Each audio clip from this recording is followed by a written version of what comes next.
Посетителите на конзерваториумот на цвеќиња во Сан Франциско беа сведоци на реткото расцутување на титанскиот аром или мртов цвет. Масивниот цвет цвета еднаш на секои 4 до 5 години и тоа трае само 24 до 48 часа. Но тоа и не е толку возбудливо, затоа што кога ливчињата се расплетуваат, испуштаат мирис кој потсетува на гнило месо или мртво тело. Растението високо 2 метри, наречено скарлет, е едно од 4 титански ароми што растат во конзерваториумот. Последен пат светеше во 2019 година, а хортикултурите на ботаничката градина објавија дека виделе пупка на растението оваа година на 16 јуни. Ова смрдливо цвеќе, наречено смрдлив мртовец, процвета на 4 јули. Како и повеќето работи во природата, постои добра причина за лутиот и лош мирис на цветот на трупот.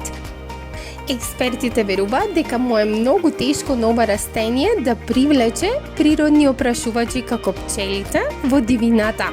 Од тука тоа еволуираше за да произведува лош мирис, за да привлече инсекти како муви, бубачки и оси кои се хранат со мртви животни.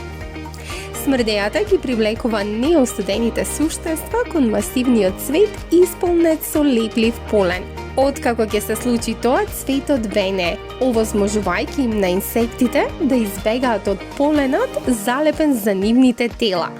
Истражувачите не знаат колку далеку инсектите можат да ја забележат смрдејата, но луѓето можат да го мирисаат од речиси 2,5 километри далечина.